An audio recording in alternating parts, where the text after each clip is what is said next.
Jakarta and also have the branches in Tangerang, Bekasi, and also Gading Serpong. This one is that provide with Asedas and international branches in Gading Serpong.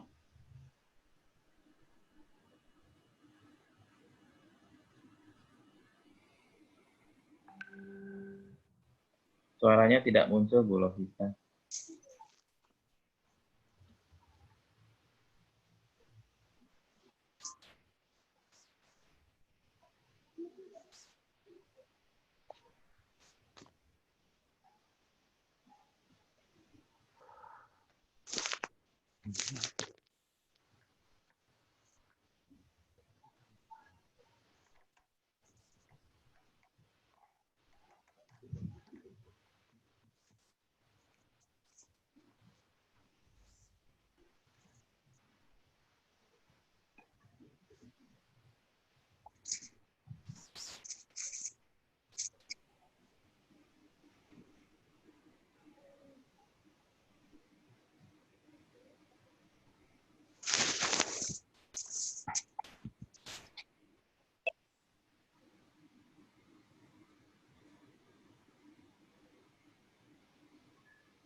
Oke.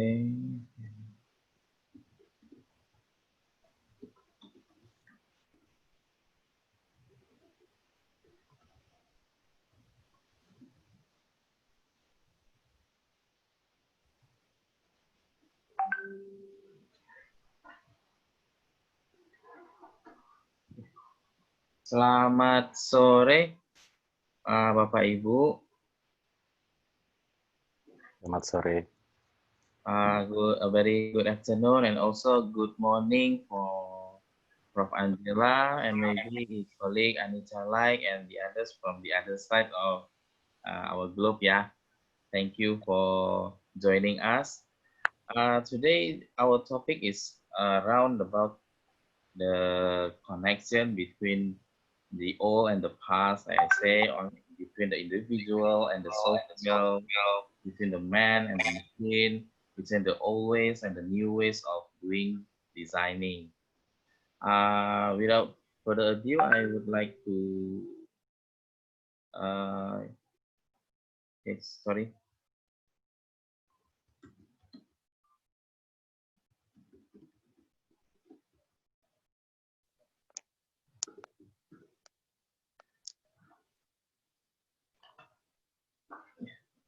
I would like to introduce our first speaker, Prof. Angela Saldanha.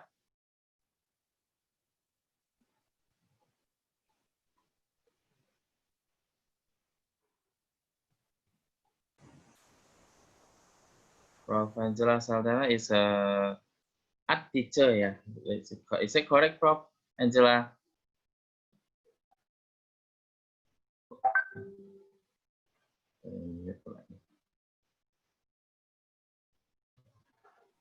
Prof. Angela is representing from the art educators. And also Ibu Yunisa Fitri is our representative from university, also University Pembangunan Jaya from Jakarta, Indonesia. And then Yasser Rizky is our representative from professional practice in Jakarta. Also Christopher Wahyudi and a professional practice from also from Jakarta. Oke, silahkan Ibu Lovita.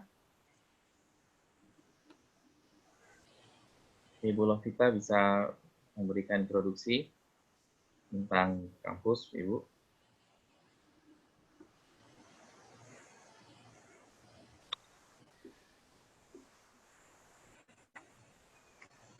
Ya, Pak Karna. Ya, Ibu, selamat sore. Bisa kita mulai sekarang, Pak, ini, Pak? Boleh, saya sudah memperkenalkan sedikit nama-nama pembicara kita, tapi belum lengkap, hanya tentang. Silakan Ibu Lovita. Okay.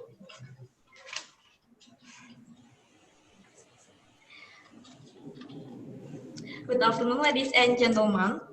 The Honorable Mr. Franciscus Adhikara, the Director of Universitas Esa Unggul International Campus, the Honorable Mr. Karna Mustakim, the Dean of Design and Creative Industry Faculty of Universitas Esa Unggul and Head of Asedas, the Honorable All Lecturer of Universitas Esa Unggul and other universities, and the Honorable all the participants. First of all, let's praise our God, the most gracious, the most merciful, the creator and the sustainer of the universe. Ladies and gentlemen, I am Lovita. It's awesome and precious chance for me to be your master of ceremony in this afternoon on Tuesday, 25th of August 2020 in our big event, Asedas online seminar about on-off. Okay, the excellencies, ladies and gentlemen, before we start our session, we will have opening speech from Mr. Karna Mustakim as the Dean of Design and Creative Industry Faculty of Universitas Esa Unggul and Head of Asedas. Mr. Karna, time is yours. Very good morning. Thank you, Ms. Lovita. I will give on short that we are pleased to welcome all the participants, all the speakers, especially Prof. Angela Saldanha from Portugal. She was a representative from art teachers and communication and also collaborators from CIAC, Center of Research of Art and Communication, Open University, Faculty of Fine Arts, University of Porto. Also welcoming Ms. Mrs. Yunisa Fitri, our lecturers of Faculty of Design from University Pembangunan Jaya. She specialized on animation and motion graphic. And also welcoming Christo Wahyudi, our expertise on web design and also intermedia. We call it in the new media as intermedia. And also Mr. Yasser Rizky, who was expertise on typography and corporate design and all around the graphic design communication. Our interest here is to see how the connectivity between the old ways, like we have said that all the design is came historically from the past, but uh, evolving from time to time. And then we see that this condition of global pandemic also give a chance to change the evolvement very fast. Do we really change it very fast or not, or it is just another fluctuation from the historical conditions? We can see maybe from the point of view of Professor Angela, who is have a project on the community of art, how the community engagement relate to arts, and then how we come over the conditions like now. And then also from Unisa Fitri, we'll talk about the on and off about our condition in teaching and also how the digital designing affects into our condition. And then from the point of view of school expertise and the professional practice of Christo Wahyudi, and then also SRC as a response and on the condition of the working areas of their own expertise. I think it's enough for me. And then silakan Miss Profita. Okay, thank you, Mr. Karna, for the opening speech. And ladies and gentlemen, as Mr. Karna, said, Universitas Esa Unggul has international campus located in Gading Serpong, Tangerang, Indonesia. It has two programs, international class and joint degree, and also have many academic partners such as Nanjing Sochuang University for Technology Informatics, and then Jiangsu Second Normal University for Visual and Communication Design, and then we have Asia University Taiwan, Daegu Catholic University in Korea, and many more for our academic partner. We also have many scholarships, such as student opening scholarship for international class student. So student will get discount for entry tuition fee and semester fee. For further information, you can contact us on the phone number that you received for this webinar info.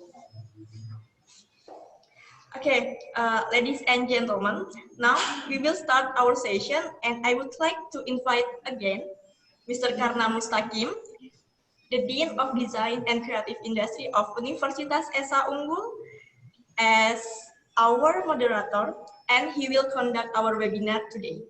Mr. Karna, are you ready? Okay. Mr. Karna, time is yours. Maybe you should turn your voice on, Mr. Okay, thank you. You're welcome. I think without further ado, please, Professor Angela, the time is yours, and please, maybe you can describe a bit about yourself, and then also the topic that you will present for us. Thank you so much. Time is yours. Thank you. Can I share my screen? Okay. You can go to the share screen directly, maybe. Yes. Okay. So good morning for everyone. Good morning from Portugal. Good afternoon for you in Indonesia. And my name is Angela, and I'm from Portugal. And my first degree was in design, global design. And my master is in the visual arts. And I have I have a PhD in art education. And I teach in the university in Lisbon, in Portugal. And I have lots of works in community. My interest is the design for sustainability and for the and community art, the difference and the how to tell stories with community. So first of all, I want to thank you for this invitation to stay with you and to share some things with you. And when I think about this presentation, I thought about how I want to tell stories, how I want to work with community. What is art, what is design, what the importance of new ways to tell stories in the global way. So I work with community art, especially with artivism, the art and activism. And is a form of art. It's a dialogical art with collaborative practice, a way of empowering people. And it's a way also for social change. It's how can art can make a social change in the world, and a form of cultural democracy, an open space for a public dialogue. And this community art is interdisciplinary, and we can join visual arts, media, digital, video, music, design, theater, performance, architecture, and all of media, sorry, all of disciplinaries, different disciplinaries in art. And it's a way of giving a voice to societies and different societies, the marginal ones. And I use different methodologies for my work. One of the most that I prefer is the derive. Is a methodology. It's for the 19th century and begins with the situationists in France. And what this kind of methodology do? We go to the cities and we learn in the cities with the people, we learn with the forests, we learn with everything in the cities. So we go and we walk and we traveling and we speak with the others. This is a methodology of the things. And what I do, I work in the communities, like this work. I make these works in Tel Aviv, in Israel, in February, this February. And I take some photos in the world, in Brazil, in Namibia, in Nigeria, in Korea, in Japan. And with these photos, I make picnic blanket. And this picnic blanket is a basic form to work in community in Israel. And how I work, I talk with people and I talk with communities. I ask the people to come to the galleries and to share and work with me. And in this work, they can embroidery the photographies. The photographies are printed in black and white, and they can put colors with embroidery. And when we together work with embroidery, we have space and we have time to speak, and we have time to share stories and to understand the communities and understand cultures. And different cultures can share different ways to do things. And with these small things, the embroidery, we have time to speak.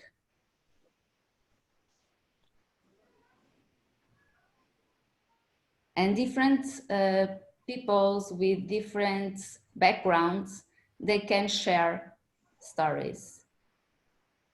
And they can perform, they make performance there. They can share, they shared dances, they shared music, cultural forms.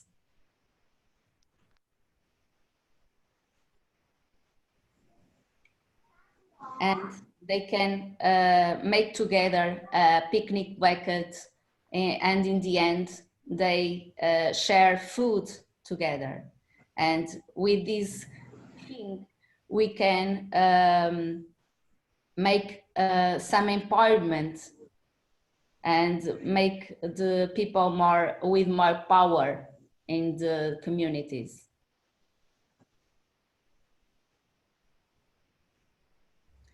I put here one thoughts of Sansi that a test that represents reality, but also as a tool for action in the real world, shifting the focus from what art says to what art does. If you look at works was devised for action, we can take a different perspective. We are not just interested in the origin of the artwork, but also in its effects. In particular, how they constitute social relations and agents. So the artworks, they have designed for sustainability. They have lots of media, and we can work with individual people. And we can share with these things like this work. This is another picnic blanket that I embroidery the maps of all the cities that I make some actions. So all of these squares have one map of the one community, and I put all together. And when I'm traveling, I'm going with this picnic blanket, and I put in the community, and we can share stories together with these things, because when you put something in the floor, everyone are in the democratic way. We are in the same space, and is not different, social difference between us.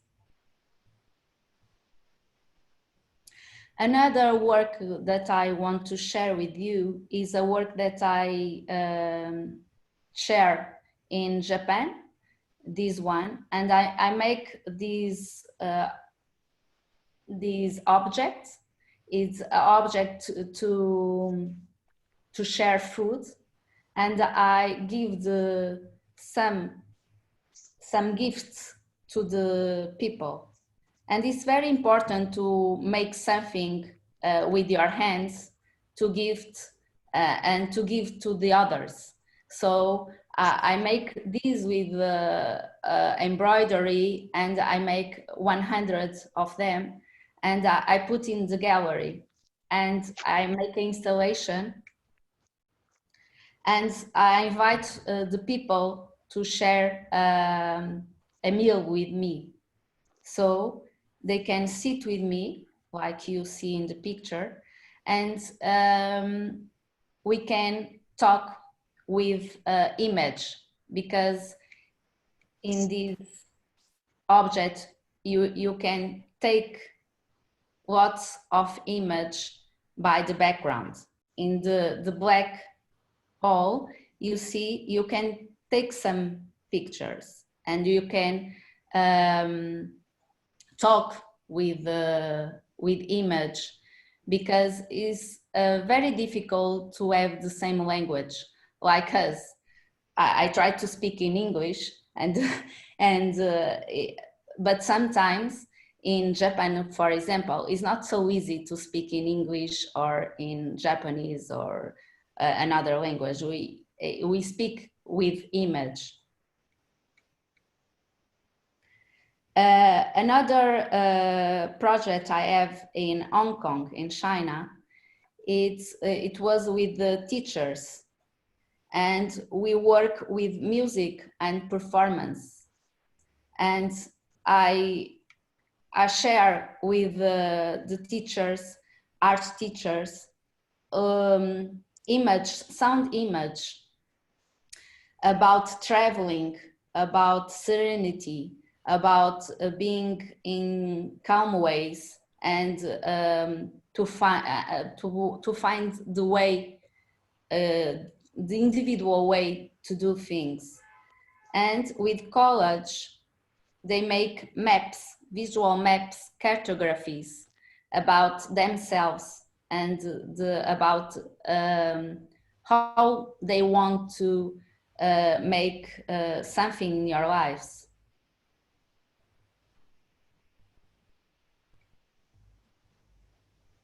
Because when we want to work in community, most of times we don't have money, and we don't have lots of things and different materials. So we do what we can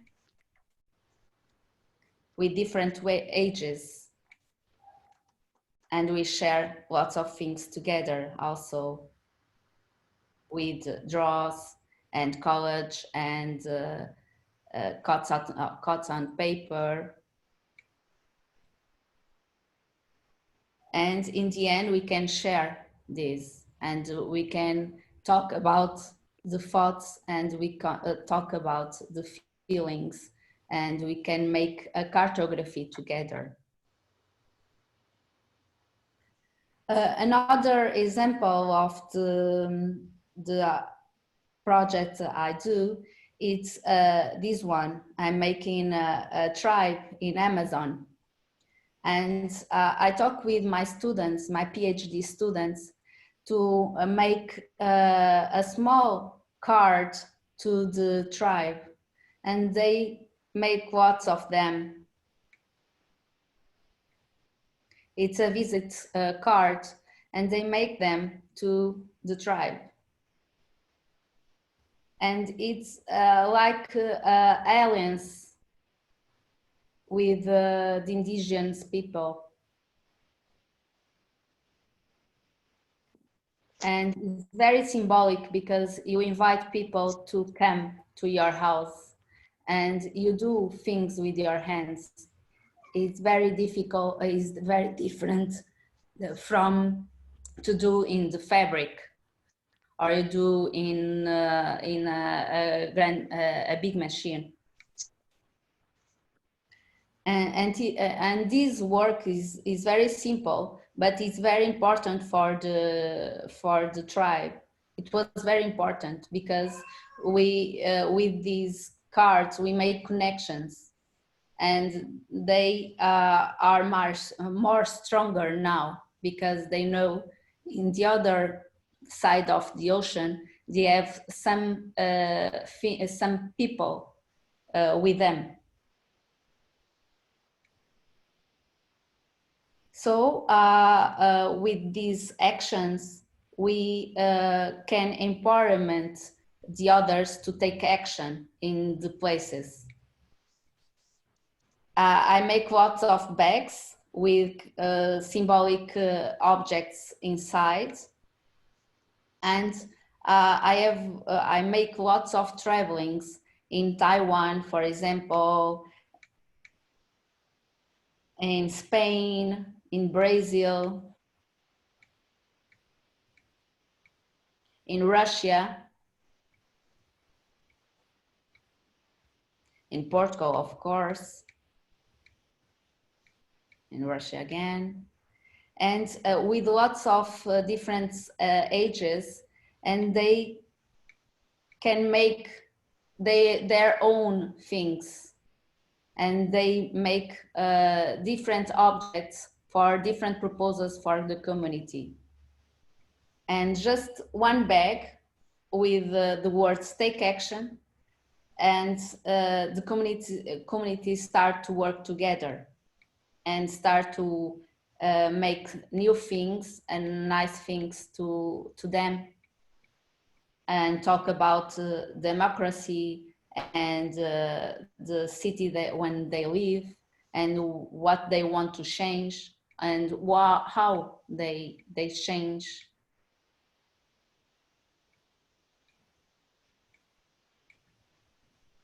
In Thailand and Egypt, and they speak with me and speak with the others with these kind of objects and make lots of things. And recently in Portugal with the pandemic, we have to start a new ways to do the things. And we make these bags for people with disabilities, because for the people who have some problems, they have lots of problems to understand the pandemic time. So I make a bag with the words with love, com amor, and it's a bag that we can make something safe with love. And this bag have inside a camera, and sorry, I need to go through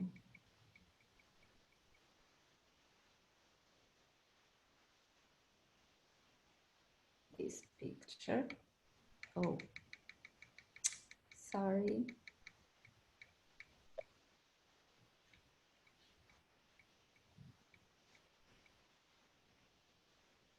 I want to show this. And in this bag, they have lots of things for the pandemic time. Water, they have a special, I don't know the name in English, the saved textile for the face. They have a camera for take pictures, and we work with these disability people in this way to have some some another affection, another emotion in these different ways. So you have here some references about this kind of work, and thank you a lot. Thank you, Prof. Angela. So I see your works is the background is from the community engagement, creating artworks, work of objects, work of art as a device for voice, for society, for action. And then for the pandemic condition, you create an art object symbolically, and then also creating compact bags. Yes, is that compact bags for the disabilities people? Is that right? I think Yes. so. Okay. So this is we have to change the habit from the traditional way of engaging people, artists with people, designer with people, and then now we have to turn into the condition of responding to pandemic. And then I think for the next presenter, Mrs. Yunisa Fitri, time is yours, maybe. Dipersilakan Bu Yunisa untuk mungkin memperkenalkan sedikit latar belakang. Thank you. Let me share screen first.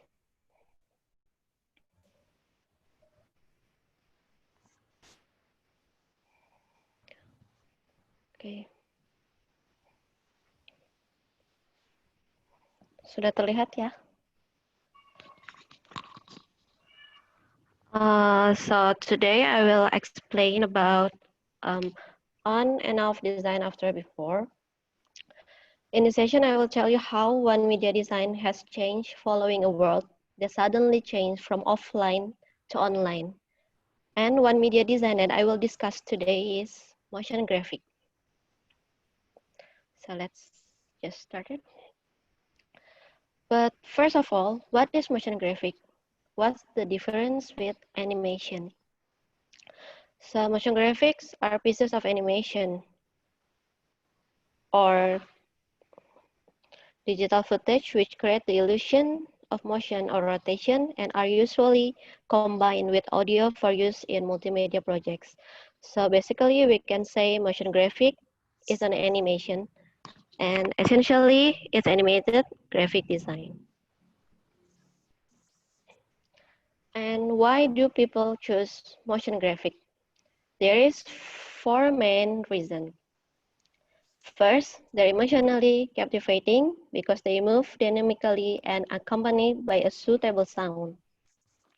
Second, they make content easier to comprehend because graphics can contain a lot of information very well.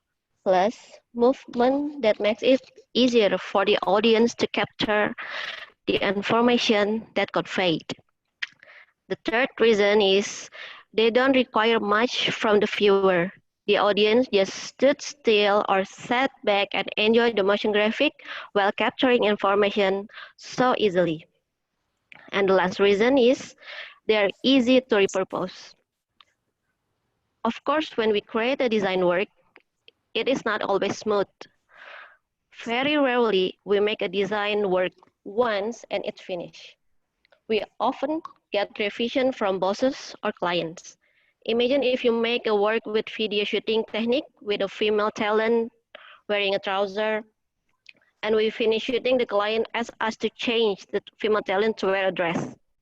So we have to redo the whole shooting process, right? But with motion graphic, let me show the example. We don't need to recreate everything. We don't need to redo the whole process. We just need to pull out just imagine this is the female character. Just pull out the female character from the scene. This is the scene. Just pull out her from the scene and change the trouser that she wore. Oops, with the dress. And put her back to the scene. So easy. We don't need to redo all the process. We don't need to recreate everything from the beginning. We just change the part that has the revision. And Another example. Now let's compare this chart. Imagine if we had to explain the development of the number of COVID patients around the world through this standstill chart. So we have to make a lot of chart, to explain the number of patients that change each day or even each month in each countries. So people will get the development, the increasing of the number of the patient COVID-19. And let's compare with this chart. This chart is moving. This chart is made with motion graphic. We don't need to make a lot of charts to explain the growth in the number of COVID patients each day. In only one motion graphic, in only one chart that made with motion graphic, it can contain all the information in the number of COVID patients in each days, months, and each countries. We can contain all of the countries, all of the number in each day and each month.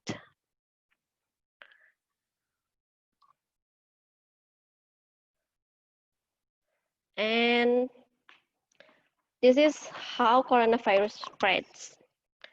This following is a diagram made with motion graphic that explains how one person in the corner here, spreads the virus to many people and how work from home can reduce the spreads. Through this motion, the audience can easily understand it. So just imagine this one dot is us, and we met 3 other people, and that 3 other people met another many people. That's how coronavirus spread. And imagine if we work from home, or the 3 person that we met work from home, so we can reduce the spread of coronavirus.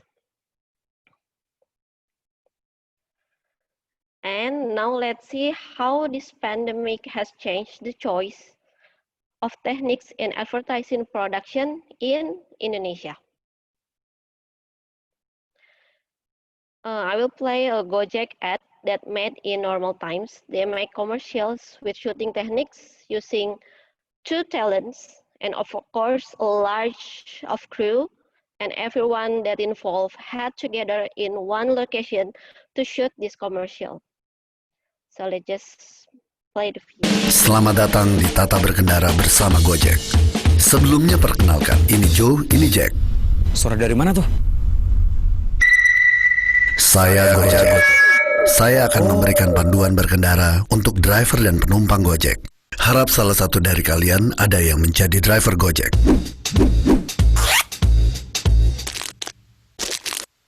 Bagaimana kalau bertukar peran? Sebelum kita mulai, sudah punya aplikasi Gojek kan? Bagaimana dengan Anda, Joe? Joe? Joe?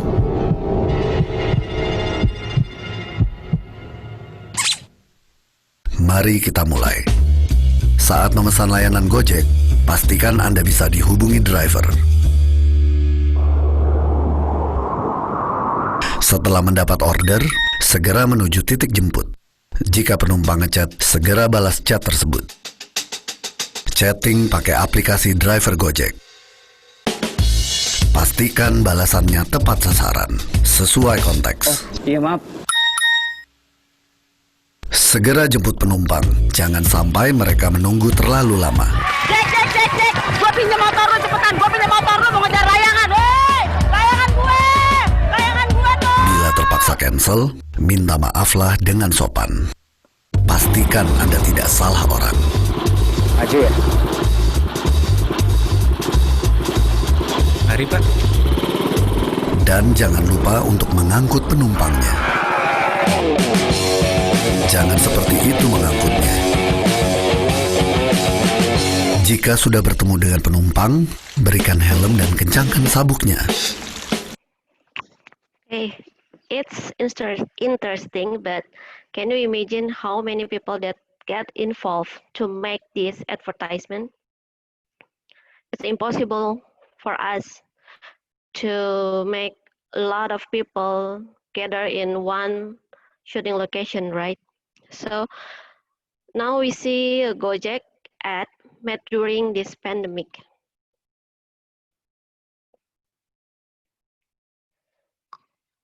They even wrote at the start of the ad that this ad was made at home without going anywhere. They make advertisement using motion graphic techniques. This allows them to produce advertisement remotely. This ad is made without the need to gather at the shooting location. Okay, just let's play. Iklan Gojek ini dibuat di rumah aja. Sumpah beneran nggak bohong. Kisah Ramadan kali ini dibuka dengan suasana hikmat di bulan nan suci. Walau demikian, kadang cobaan datang tak diundang. Waspada virus corona dan hindari keramaian. Tapi kadang himbauan sulit untuk ditaati. Sampai akhirnya dia datang. Berhenti! Kalau mau beribadah, di rumah aja. Penduduk tak kuasa ingin bersalaman dengan sang musafir. Musafir panik kabur semakin jauh. Kalian harus jaga jarak dan pakai masker. Lantas gimana kita ibadahnya? Ibadah bisa di mana aja. Kilat menyambar, tanah berguncang. Satu persatu jurus maut menggetarkan bumi. Sampai dia encok. Saya nggak encok. Dia encok. Lalu bukit terukir ibadah. Salah itu pakai E. Emang pakai etong? Tapi Bacanya ibadah. apa itu ibadah? Ibadah di rumah pakai Gojek. Mau ibadah sedekah bisa dengan GoGive. Mau kirim bukaan ke kampung sebelah bisa dengan GoFood. Jangan lupa sisihkan rezeki lebih untuk driver. Pasti ada jalan ibadah di rumah aja pakai Gojek. Tong tong tong tong tong tong. Okay, is it interesting? It's visually attractive, not less than the other one, the previous one. And there are also many companies that choose motion graphic techniques for their advertisement in this pandemic era. Among them, there are Grab. Maybe we can see just a few seconds. Udah mau buka, tapi nggak bisa kemana-mana. Maunya beberes, tapi tak ada tenaga. Siangnya puasa, masih disuruh belanja. Terlalu banyak tantangan, inginnya nyerah saja. Hey!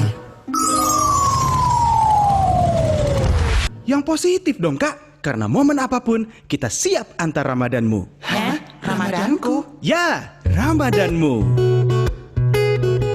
Mulai antar berjuta menu untuk saat berbukamu, atau kapanpun kamu butuh makananmu siap diantar tepat waktu, atau yang lagi tak bertenaga. Sedang beberes pun kita bisa, bahkan tetap belanja tanpa kemana-mana. Kita siap antar selalu.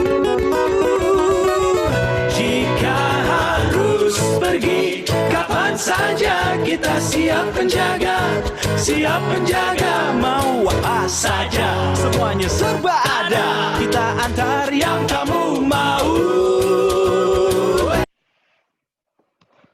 Okay, and another company is Shopee.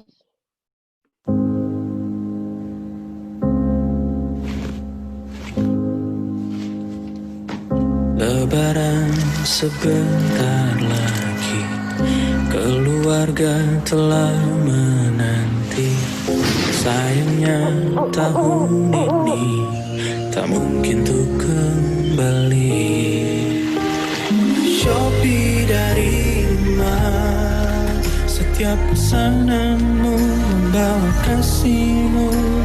Shopee dari rumah, itu kebaikan semua.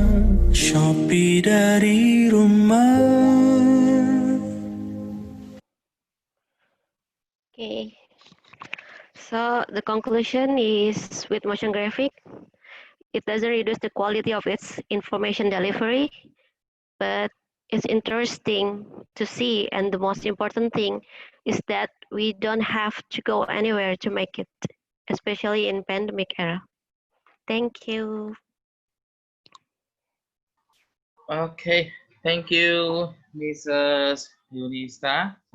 I see that from Prof. Angela's side, this is a very engagement of with the community. With the, let's say they said an on site, and then we see from the point of view of Mrs. Yunisa, there is another way of creating, or we are pushed to elevate our creativity by using the motion graphics. That is mostly work remoting or off the site. Yes, you see, this is what I call it on and off. And then both of them are from the academics point of view. Let us see and how the working artist or working designer responding the condition. Maybe we look for Christo for their details on working on the design parts. Okay, silakan Pak Christo. Time is yours, Pak Christo. Thank you. Okay, sorry, May. Hello. Hold on.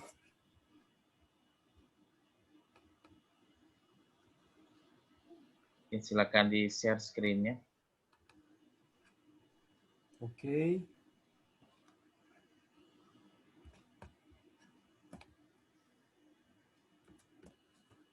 Okay. So today I will try to tell a story. It is an old story about typography. So I like to always start with this renowned quote from Bringhurst, from the renowned Robert Bringhurst, that typography exists to honor the content. Talk about honoring the content. That means typography itself should not be a way of only telling informations, but to honoring the content itself. So let's take a look on the history side about how that honoring the content is always be the main aspect of it. I will start with this guy, a brilliant guy. I consider him, and probably the world also consider him as the father of typography itself. Aldous Manutius, probably you guys have know this guys, who built up the Alden Press around the 15th century. That guy is brilliant. He did everything remarkably ahead of his time, even 8 million years ahead of his time. This is the samples of what the old Alden Press product is having. They had these kind of print, as you can see here, all with a very minuscule scales, almost in the same quality as what we can achieve nowadays with offsets, actually. Their most famous one is Hypnerotomachia polyphyllae, which is actually a mythological poetry. So as you can see here, we can see some sort of layout that they can put all the illustrations, they can put all the text, which built upon the Geralt classification typeface, which also introduced by that Geralt era is also introduced by the Aldous Manutius era. And as you can see here, all the spacings, all the sizings, all the scales are almost as if we can achieve it as in today's. Probably this is not very brilliant considering nowadays technology, but imagine that day, font is still font. A piece of small lead that they need to cut on each of its font. So imagine you're doing it like that, which is very much brilliant. If we can see it to modern day, this is a study of the old Hypnerotomachia polyphyllae. We can see it on this, on even on the standard of modern dice. We can see that even all of their their text is on the modular scale of whatever it is that they're doing there, which is amazingly brilliant. Well, this just got interesting. So I'm taking the quote from Tim Brown from More Meaningful Typography, that recognizing type as the atomic element afford us the opportunity to make better design decision, of course, since type itself is the most basic set of elements that put in any graphic design information-based um, artwork, which leads us to another thing in the past as well, that is the golden ratio. I want to talk a bit about the ratio, which is if we look into the encyclopedia, the ratio of the sum of the quantities to the larger quantity is equal to the ratio of the larger quantity to the smaller one. What makes this very comprehend with the fact that existed in the Hypnerotomachia in the old Aldus Manutius is that they somehow open up or they somehow managed to understand as if these kind of technologies existed within their technology, and that's almost like magic by that time. Like, let's take a look into this one square and a rectangle here.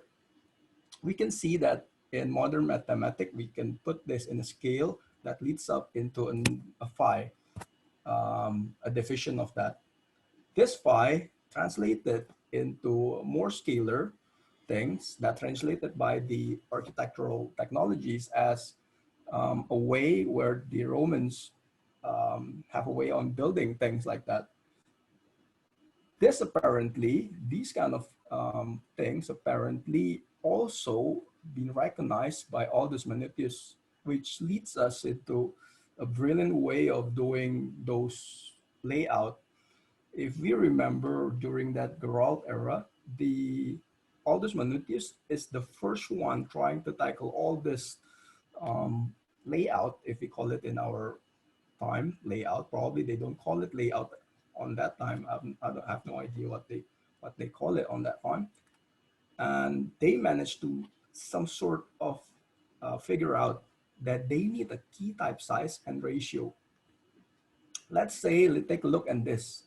This is a very old technique, actually. You guys probably understand this as well, that most of the things that we see, whether on screen or on print or anywhere in the world, is actually a mixture of some sort of size and ratio. So if we talk about the scale in Adobe softwares, and when we set it to auto, we can find that they have a certain ratio that we can always think about, not to mention about those on other softwares or even in your phone. These kind of technologies is based on the old technology that I won't say invented, but probably discovered by Manutius on that era. So all in all, what we need to look here is we always have body text, sweet spot, and a scale for whatever it is that we see. I will show you later on where we might want to see it. But take a look at this. This is an M box. Also, probably you guys understand an M box is a box that where a letter or a glyph, which we call it in typography, resides. An M box always have three parts. One is if you guys can follow my cursor here, this is the baseline, and that's the imaginary line known as the X height. That's the cap height, which resides on the ascender as well. And that's the descender. And all above this is all exactly the embodiment of what Manutius cut during their era. So they cut things like this in fonts. something like that. They cut this. So imagine having lots of things like this instead of installing font in your computer. You will need probably the whole yard just to type something for your thesis or something like that. So all this leads to another, as we see, that's the girl. This is all the era of the what's Fox ATPL American Typography League referred to as Fox classification. Um, what goes into this one is the scale itself. So a modular scale here by Robert Bringus call it that a modular scale is like a musical scale where stands as a prearranged sets of harmonious proportions. What does it mean? It means that everything that we can scale about will always leads into a beautiful set of arrangement, no matter how we can achieve it. What we need to achieve, just like Manutius, is the base. So if we can understand the base of the text, the base of the size that we need to achieve, we can achieve whatever size, whatever it is that you're trying to build. Here's the example. If you see it on the right, the samples of Adobe. If you open any font window in Adobe, you can find in bracket like that. That's the auto. That's the automatic. If you ever wonder where they have it, well, they're using the minor third scale. There must be reasons why they're using minor third scale. One of the reason is they have their own standard set of typeface, which we know when you install any Adobe, you will also install Adobe Garamond, Adobe Times, and much more of it. So their sets of text, their sets of base size is always in line with their selection of the scale. So that leads us back to what Manute is trying to do. How they're trying to size, or how they're trying to manage to achieve some sort of scaling for the title, for the heading, and for the whatever. They sort of understand the correlation between the size and the scale on this method.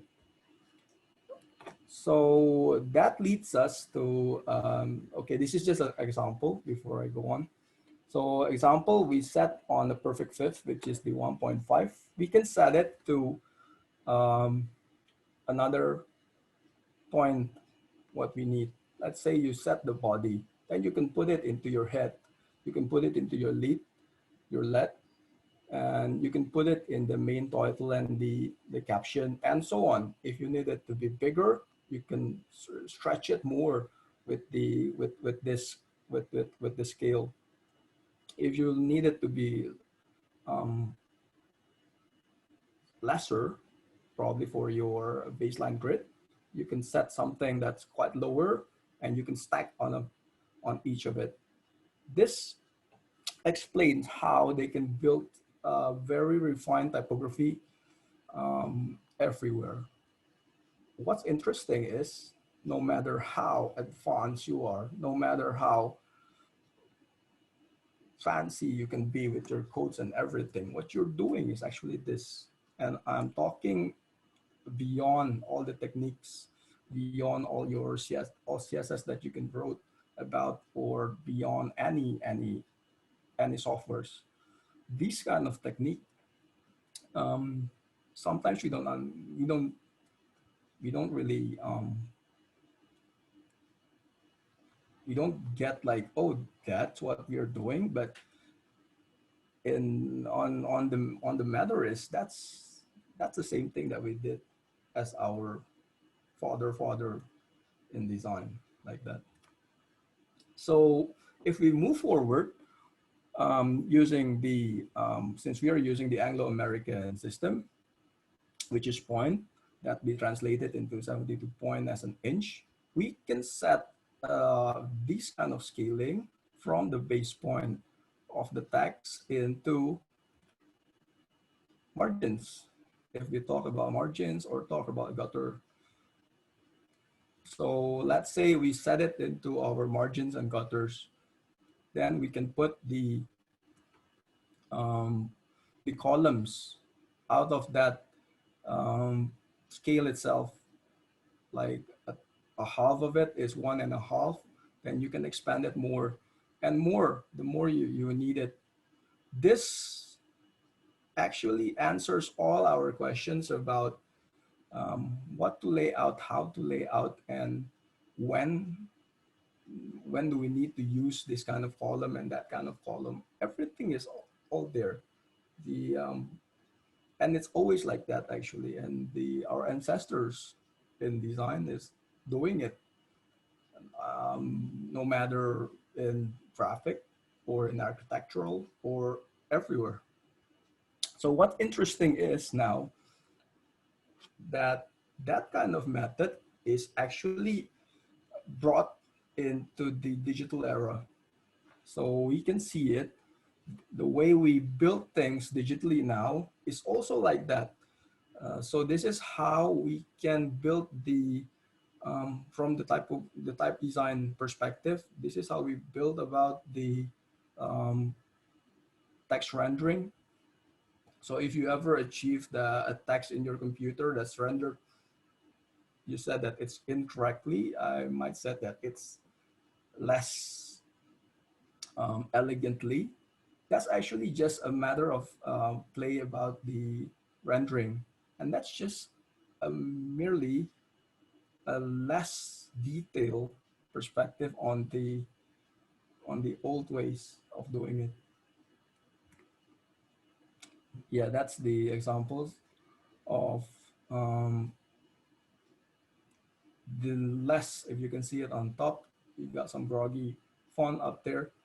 You can see it that's what happened when some of the drawing, some of the cut, if you refer to the old ways of doing typography, happen.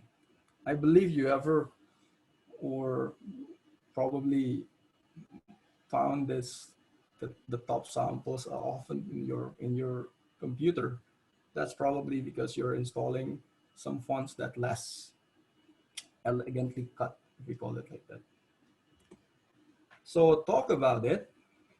The more advanced they're using it is actually the more possibilities that can be done on this scale as well. This is the examples of Google Design Guideline. In order to understand this, you will need to understand about the scale itself. Just write on the old ways of doing this. As you can see, this is the standard. SP is screen point. So that's a screen point. That's also relative. That's also a scale to your screen. This is used throughout everything. On the type, on the leading, used for display, headlines, subhead, and everything. They even use it for column as well. Yes, column in your phone, in your tablet, in your laptop, in your computer, everywhere. They scale it. That's the let. The let of it. Oh, by the way, do you know that let, the spacing, the line spacing, the let is actually pronounced let, since we honoring the let that put in between the font in the old days. That's why we call it let instead of lead. That's a let. So those are also within the scale, and all the digital product there is. So I think that's what I can share from the professional point of view. Sometimes we often only receive things like this in our professional work, since I'm working as an independent developer. But most of the time, well, the the CSS monkey, the decoders don't really care where does it came from. And if you're interested about it, we can find that it's actually very interesting, and it makes you respect more on the field. It respects you more on your history, knowing what you're doing, even though now it's different, it's still root in the same aspect as what our ancestors doing. I think, yeah, that's from me. Dr. Cornet, thank you. Thank you for the time. Yeah, thank you. So I see from the working space as an expertise, Pak Christo is very what I call the gods in details. Is that right? Yeah, Pak Christo. Yeah. And then I quite interested with the sweet spot. Is that relate the sweet spot with the intuitions, rational into the intuition from the optical Yes, views? Yeah. And then I remember about the Aldous. Aldous is very famous software, Aldous PageMaker, and then it turned to Adobe PageMaker, and now we see it in Adobe InDesign. So it's like changing, not changing, transforming or translating the traditional way into the the digital world. Yeah. Okay, thank you for this opening mind in details. Please. Pak Yasser, Rizky, are you ready? Please share your experience on the sites also. Thank you. Okay, thank you. Let me start.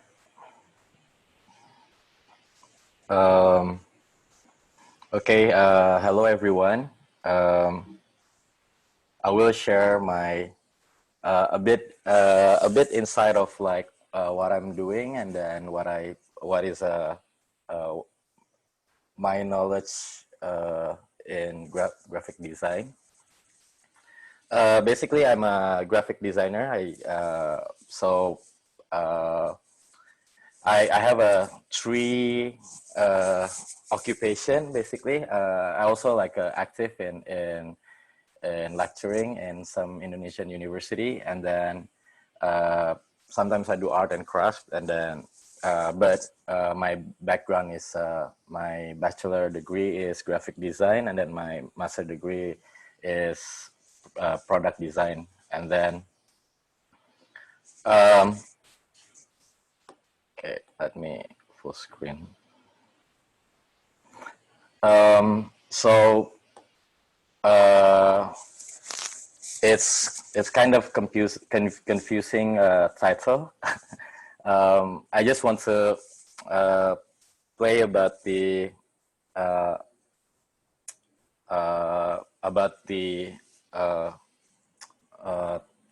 timeliness.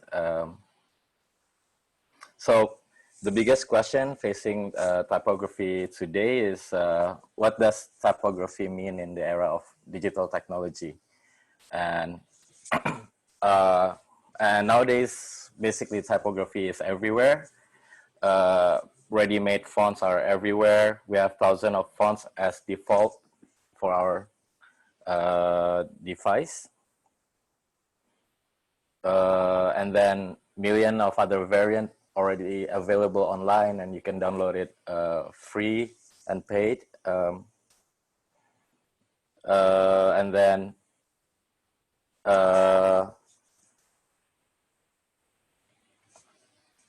in the same time, when it's everywhere means it's nowhere. Like I think that's the biggest issue. Like people using WhatsApp without really appreciate the design of the typeface that you use, and then it's actually there's a people that cut the every letter form, and then ready-made fonts are everywhere.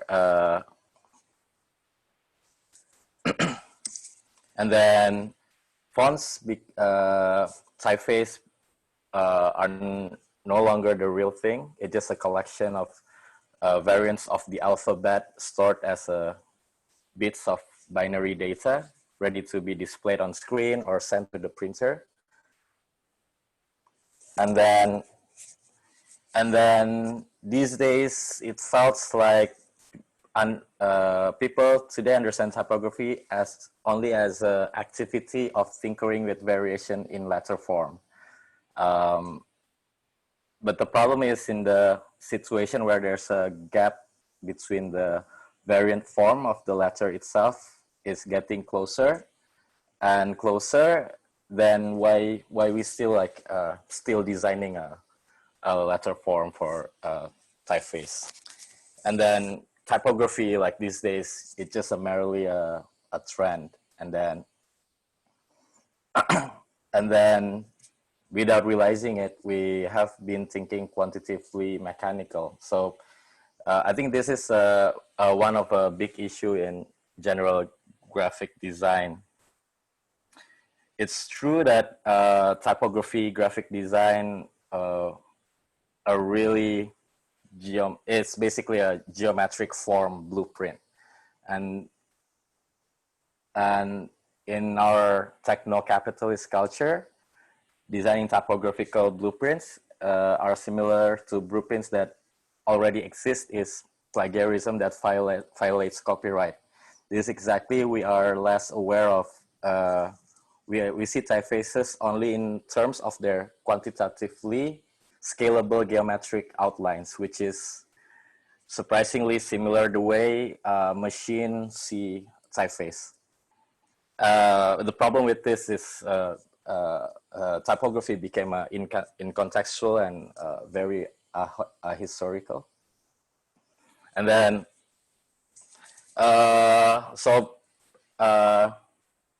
what I want to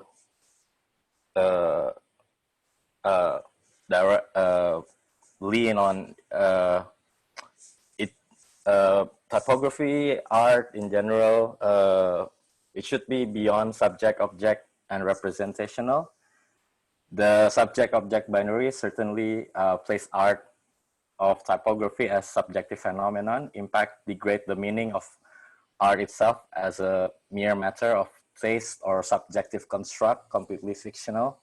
On the other hand, the objective science, more appropriately called technoscience or science and technology, increasingly establish a position as the right and beneficial to contemporary humanity. And then,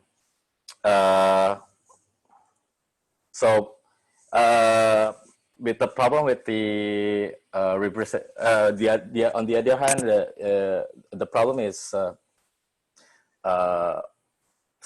art design and art of typography is became a really either you go into I mean the trend is either you go really into this representational conceptual art or go into this objectified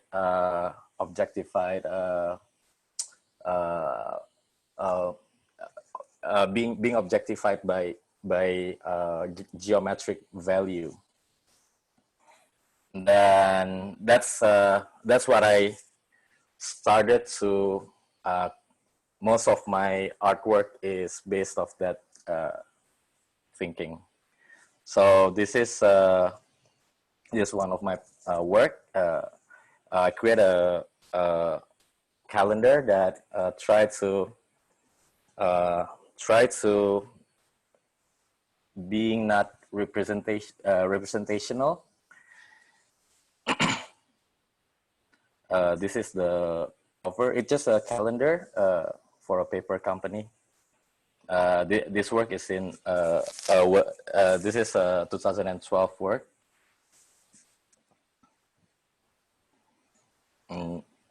So there's a narration that I want to visualize by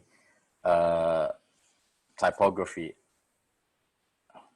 and try to make typography more performatively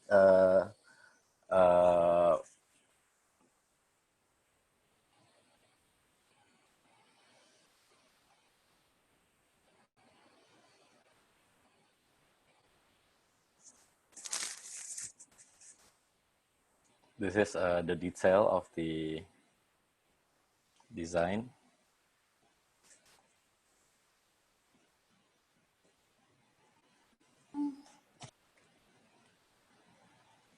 So every pages we try to dodge the templatization.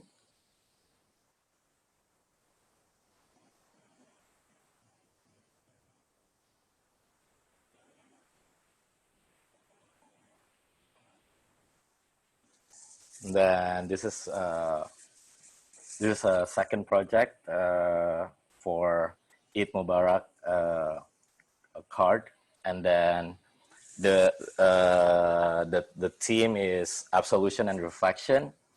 Okay, the background story is on this time in Indonesia, like toleration is a big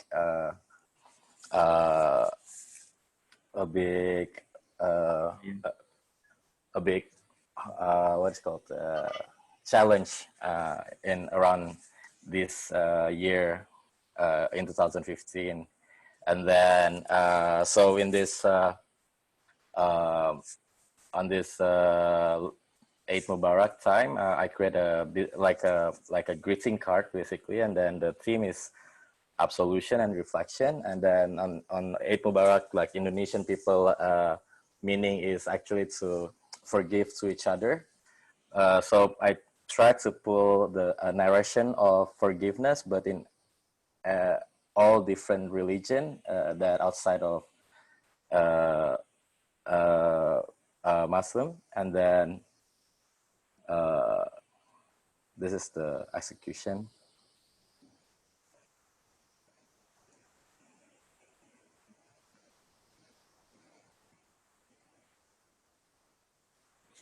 Then this is I'm creating a catalog. So the catalog for 2011 XSML brand, and then the idea is actually I try to being honest with the urban culture of Jakarta and take it to the high fashion. So I photograph a lot of like Indonesian daily culture, the good and the ugly side, and then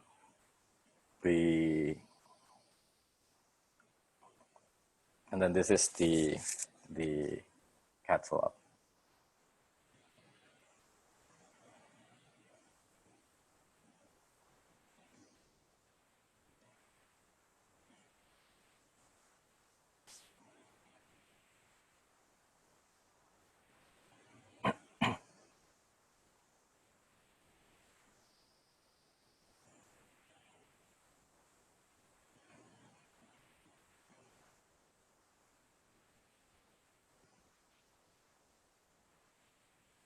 So second, that what I think it's a bit of a solution of the is actually we are a historical being. So what is new? It's sometimes we have to aware that art of typography exists at the level of the intentional phenomenon. We from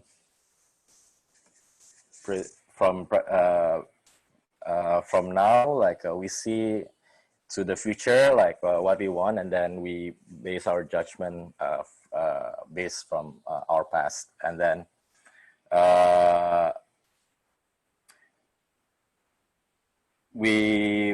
the pre-reflective intimacy between us and the art of typography, not only spatial,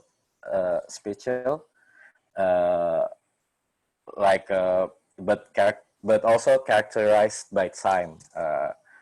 Even though we are not aware of it, but the historicity of art in it we are covered is precisely what makes it possible we create, appreciate and talk art today and projected the possibilities into future. So this is my work in 2009, creating a magazine spread for my sabbatical project in Bali, working with Stefan Salkmeister. And then after that, like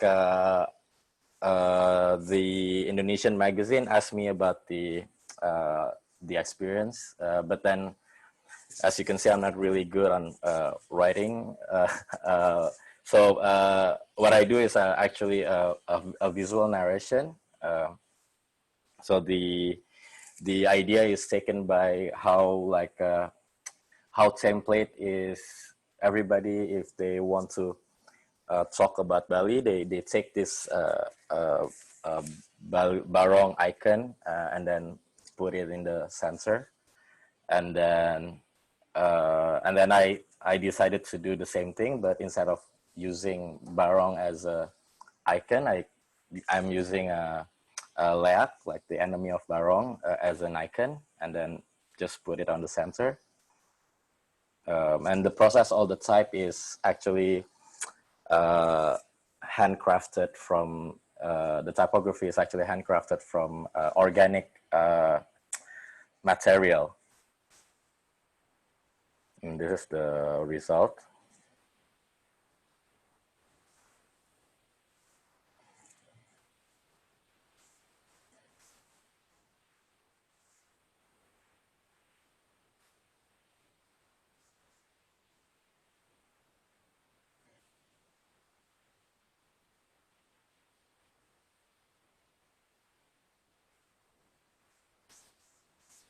Then I create a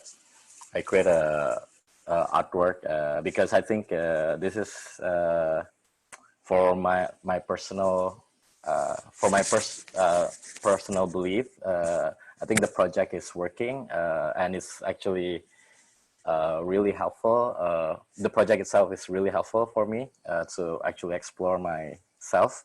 So I create this wooden carving as a memoir, form of memory.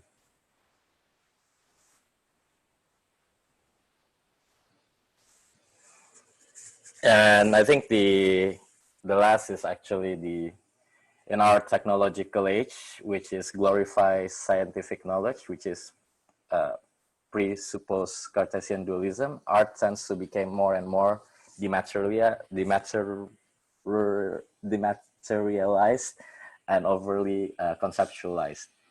We can also see that possible the future does not only exist only in the horizon, the present, and then contemporary trends, but hidden in the horizon of the past art tradition, which is due to the influence of the idea of modern progress. We often consider it already outdated. Art neither merely represents real object nor merely expresses its greater intention, but reveals the truth of reality. That is the inherent qualitatively meaning of things, thus make the art of typography somewhat still meaningful. This is a poster sculpture because I also like part of Indonesian Graphic Design Association, and then like once a year they create this poster exhibition, and then it's never been like I mean, for me, I felt like it's never been a real poster if you just put it on the gallery, and then it is so I just create a poster sculpture basically. So the theme on that time is actually about the to respond Jakarta culture, and then the problem of Jakarta, and then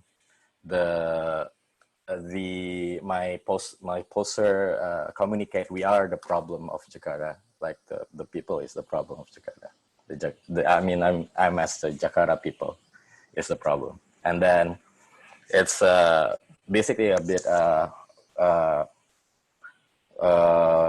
basically have a narration that stereotype cool design. What is cool Jakarta's? What is Jakarta cool designer is about, and then I put it in the exhibition. The idea is actually I try to respond the templatization of everything, the everyday life of the Jakarta designer or everyday life of Jakarta people. Most of Jakarta people, and then this is the poster. It's created from stainless steel, and then so basically you when you see the poster, it's there's gonna be a reflection of yourself on the stainless steel.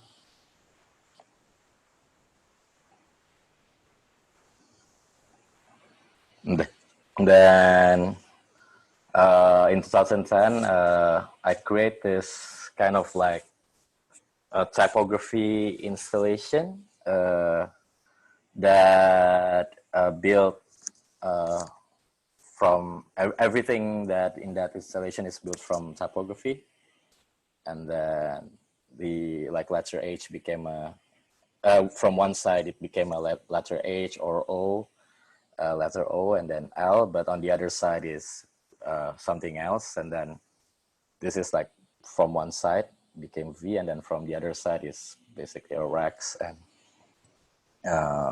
then there's a narration of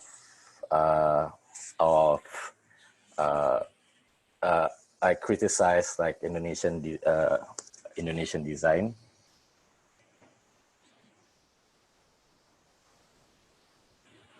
This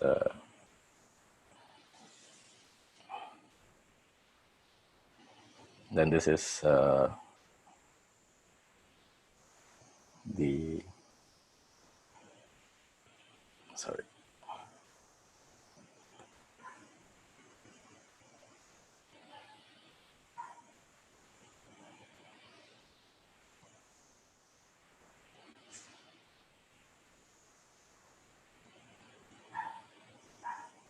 Yeah.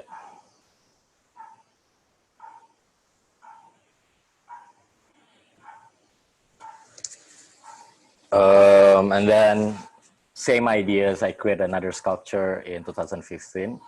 Basically a random letter S and letter G, and then create a sculpture based on that. So I tried to actually make it's a pixelated typeface that the pixel is became what is it became the form and the structure, and then I create a real object based on that digital pixelated thing, and then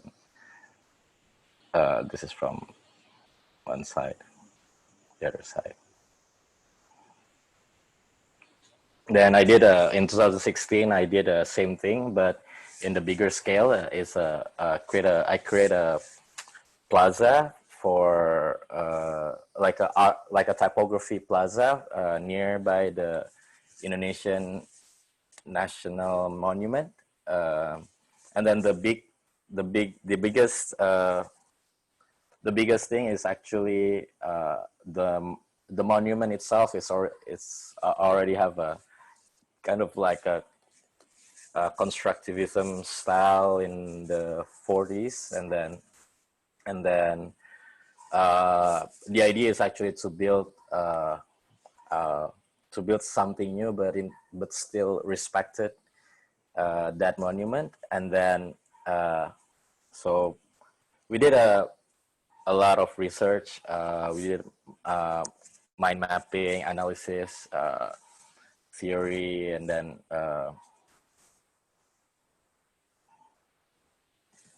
this is the area, and then like I'm not a plaza designer, so the way I'm doing it, I'm practically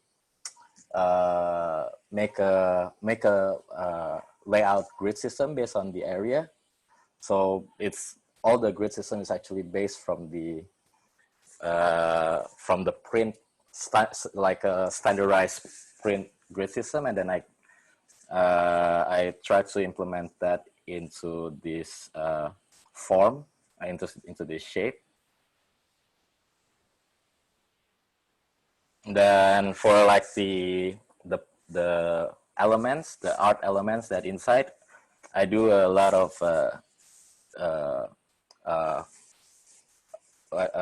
research, like exploration, and then there's some like exploration that not working, then that I kind of dismiss it. But then there's an exploration that we actually using it.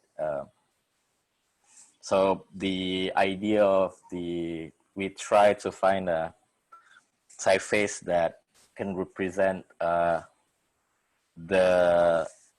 urban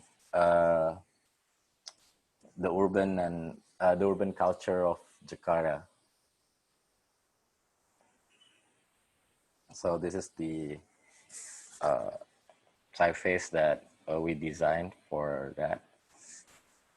And then this is basically, we try to combine, the idea is actually, it's in Indonesia, we call it campur sari. It's actually, the idea is actually to create a artwork that mix a lot of stuff from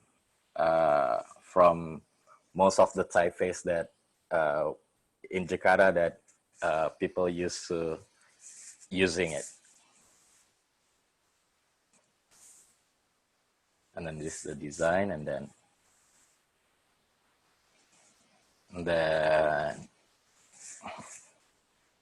this is the renderings, and then the seating area is based from a letter form. This is the rendering. And then from one side, it's you can read something, and then on the other side, you can read something else. It's the same sculpture.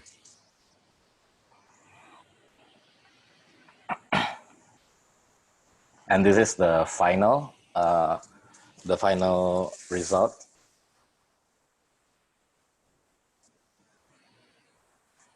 It's not as great as the renderings as usual in Indonesia, but I think it's okay.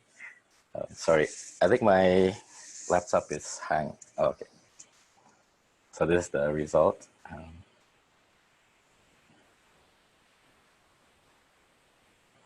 Then my latest project before the COVID is actually, I create a 12 artwork for some paper company for 2020, and then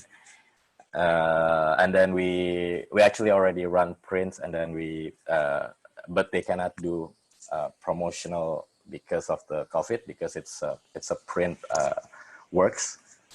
So I create the title is 2020, Another Decade of Contemplation.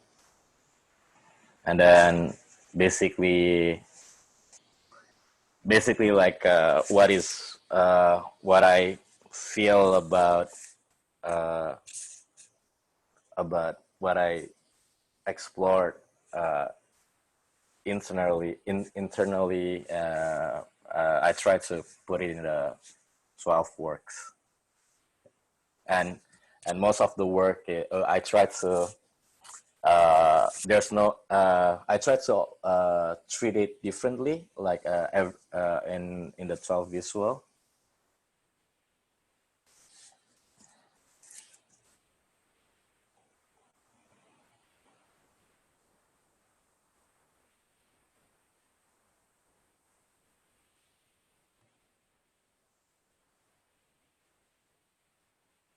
And I use several kind of like mix program, and also like manual works as well.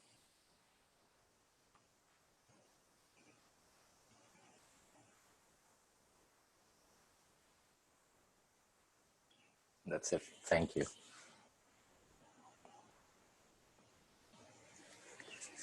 Okay, thank you, Pak Yasser, for inspiring portfolios. So without further ado, I think we open for the questions from the floor, and we have two questions here, so if I'm not wrong. One from Maksum Abdul. It's asking, how do you think? Maybe I open it for everyone in this seminar, for the speakers. How do you think about symbols in works of art that are associated with an heretical understanding? And heretical understanding is means like hermeneutics understanding. And then the second question, how to build emotional and understanding if everyone is working from home? Feel and touch must be important to everyone. And then this is how we respond in this meantime. I think it's any of the speakers can answer or give a response on that questions about the symbols of work of art associated with our hermeneutical understanding, and then the other one is about the feel and touch that was important or basic for our humanities. Silakan. Okay. Maybe from Prof. Angela. I don't know if I understand first question, because what is the meaning of heretical understanding is about marriage, something. Heretical is, I think, because your works is showing with many symbols and then the iconic, but the audience or the society is came from a very diverse background. How do you think that all those symbols that we created in the community works of art can be understood well by different or diverse people from different background, kind of that maybe. How do you use the symbols to inspire or to engage the community? Okay. It is heretical understanding.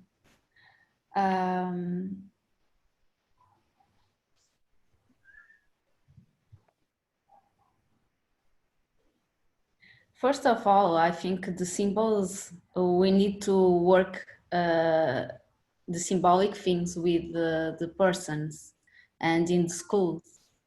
And we need to understand what is the symbol for everyone. And when we make something, artwork, we want to communicate to the others. So it's important to understand what is symbolic for them. If it's okay for you, maybe because heretical is like if people misunderstand your symbols or your icon or the drawing, is that how do you manage people from misunderstand or misuse of the symbols like that? Is that everyone is free for chance to interpret it, or you have a way so different culture, different understanding can be merged into the use of the iconic or the symbolical work of art? Maybe. What do you think, Prof. Angelo? I use for the symbols. I use the symbols for in the cultural meaning. So if I make a work in Japan, I know the symbols, and I need to know the symbols. I need to study the symbols that I want to share, and I work with the other persons to understand the symbols. So is like a sharing the meaning of the symbols. Is not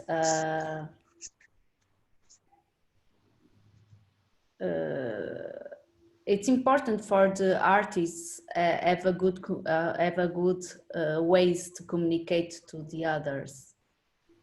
So for me, it's important to make symbols that are very well understanding, very simple and very well understanding for the others. I think your explanation could be also answer or give explanation from the question from Nurul. Yeah. For example, how can you arrange your design for community can be adjusted smoothly in every culture with sometimes different? I think it's two questions that merge together. It's about I think the understanding. Maybe I can offer this question to Yasser. Yasser, are you okay?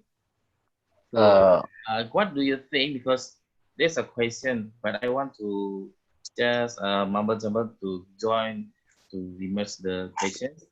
How do you feel of your works? Yeah, like the Ragam Insan, by using the typography, by using some of the iconic design symbols from our culture, from Jakarta culture. And then the questions from Mustah Mulia is about how you got inspired by that kind of typographic style, the two-dimension style of typography. Okay, I just merged the question about your feel or your understanding of the cultures, and then how you infuse into the typographic playfulness on Ragam Insan. Thank you. Okay, I think is it still about the symbol or different? Sorry. You can just join. Yeah. So I think before an artist do some art, they should do some background, maybe not research, but background. Try to find what is the what is actually you want to achieve, and then I don't know. I'm not really capable of saying something about symbolism because it's really I don't really study a lot about symbolism. It's there's another world, but of course every time I do art, I try to make it either appropriate for the surrounding culture or culture that I want to respond, or either is actually against but it's designed to against what I want to respond. So I think I will do a lot of research before it. And then for example, for example the Taman Pandang Istana, the typography and near Monas, the typography plaza near Monas is the idea is actually to actually understand what Jakarta is, and Jakarta is a melting pot. And then in 2015, 2016, there's a issue of our toleration is question, and then but obviously it's a melting pot city, and then obviously it's not gonna work if everybody wants to be in a homogenic culture. And then I think that's what I want to say in that plaza, and then that's why it's called Ragam Insan. It's multiple individuals. It means all different multiple individuals. And then the idea is actually to, because my background is graphic design, so in some way I still try to communicate or at least try to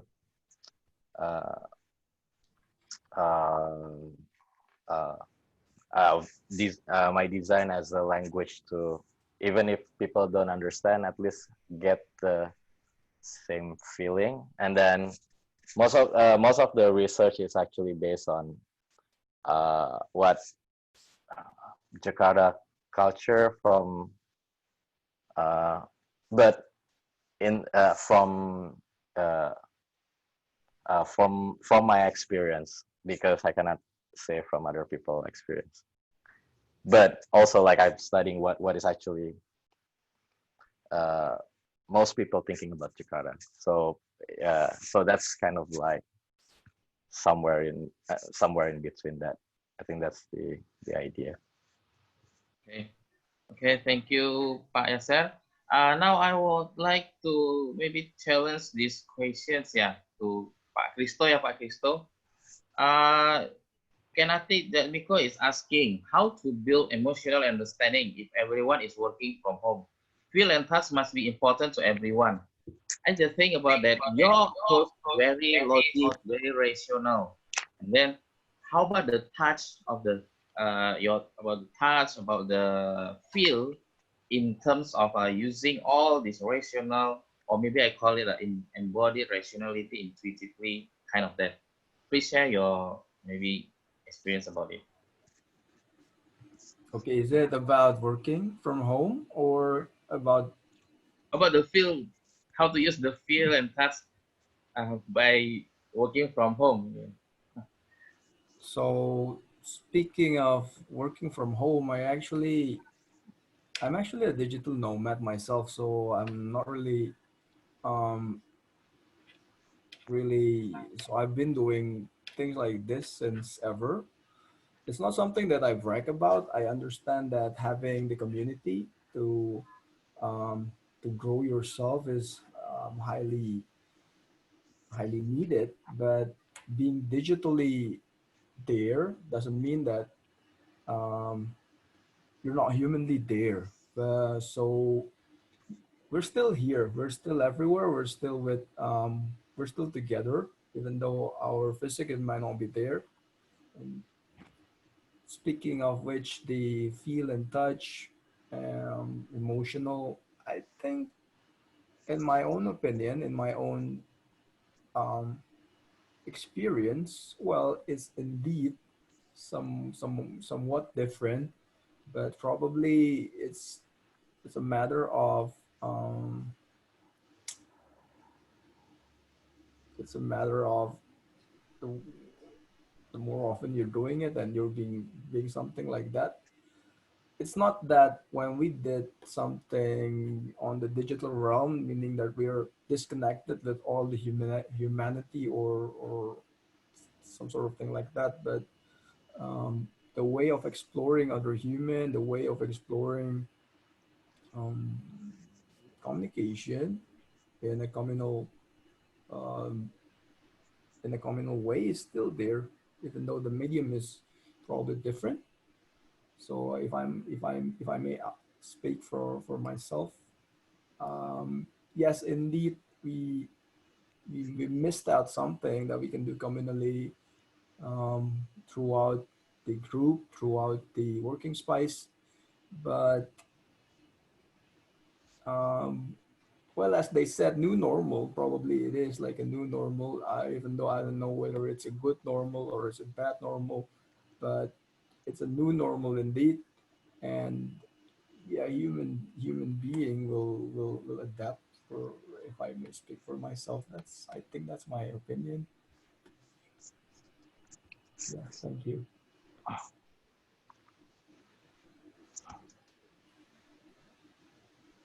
Tuh, mungkin dari Pak Kristo. Mungkin Bu Yunisa, apakah Bu Yunisa ada pandangan mungkin karena karya dari karya yang ditunjukkan oleh Bu Yunisa? Bu Yunisa ada? Tidak ada.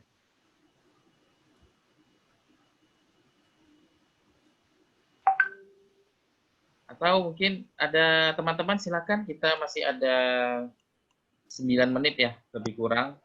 Oh ya, Bu Yunisa, selamat kembali. Maaf.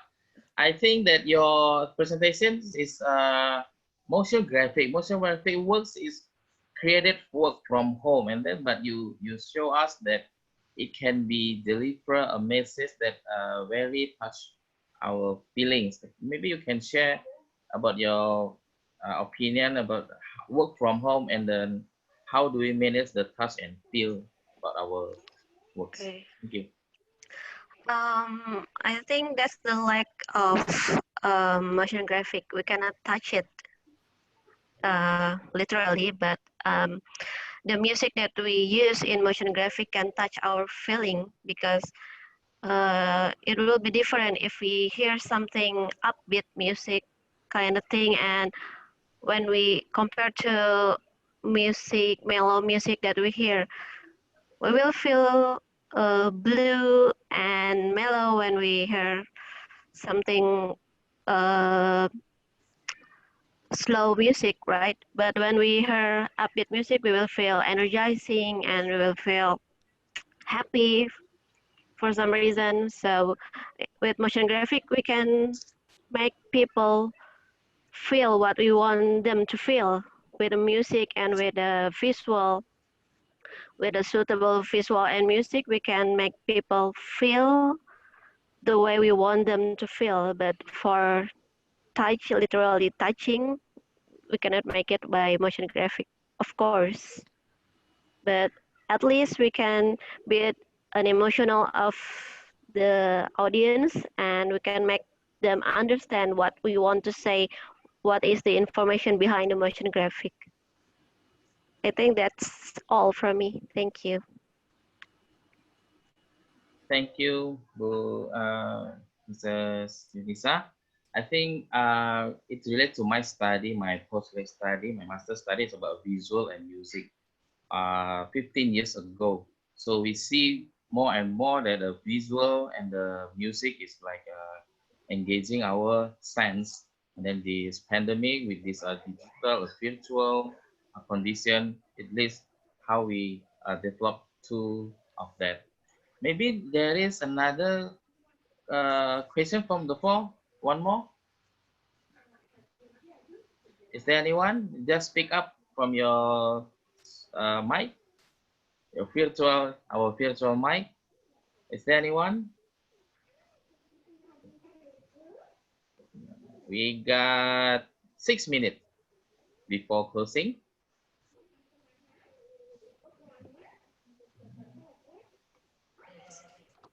Kalau oke, tidak ada ya? Atau ada? Okay. Maybe I try to, not conclusion, this is not a conclusion, but try to understand this fluctuative fusion between the traditional way into the digital way, and the details and then the intuitions. I think more and more in the future we have to more engage with our sense, more to understand our own feelings. Our skills is scale up, not just our thinking. Our skill is level up by the conditions in surrounding us. And then I think that works of art and then also the designing methods will be challenged to find a new way, not just not a new way or new method, but to, like Crystal said, that we have to look further, look deeper into what already been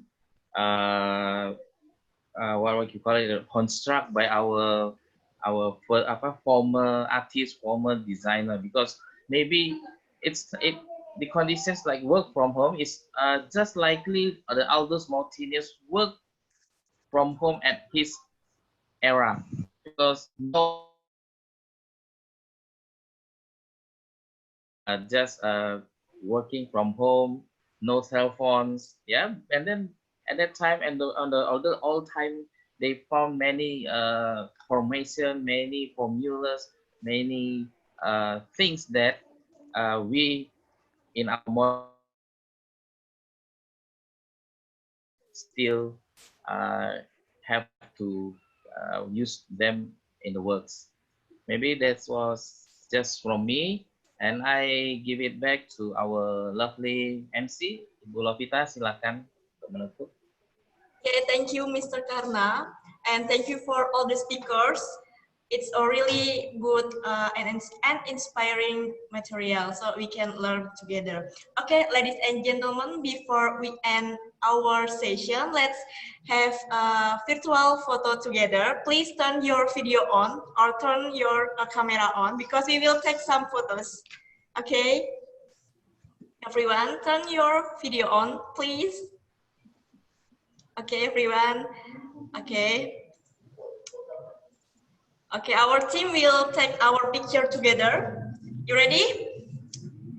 In 3, 2, 1, say cheese. Thank you. Okay, one more. We haven't done. We haven't done yet. Okay, one more. Okay, in 3, 2, 1, cheese. Terima kasih. Okay, that's cool. Okay, Thank ladies you. and gentlemen, on behalf of the host and committee, I would like to extend once again our deepest appreciation to all of your support in participation. Thank you and good afternoon. Thank you, everyone. Thank you, Prof. Angela. Thank you. Thank you. Thank you, Thank everyone. you. Thank you, everyone. Prof. Angela, how Thank to you, say thank you everyone. in Portugal? Obrigada. Obrigado, Prof. Angela. Thank you very much for you. Obrigada. Yeah. Thank you so much. Thank you. Thank Terima you kasih so buat much, Prof. teman-teman semua Angela. yang sudah hadir. Thank you, Pak Karna. Thank you, Pak Yaser. Sampai jumpa Thank you. mungkin next time ya kita ya bersama lagi. Thank you. Thank you, Pak Thank you for Kristo. a nice session. All the speaker, thanks. Thank you, Muhammad Imran Hussein. Yeah. Welcome, sir. Thank you. From Bangladesh. Thank you, everyone. Makasih Bu Thank you. Natasha, makasih Bu Lovita ya. Terima kasih semuanya. Terima kasih. Terima kasih semuanya.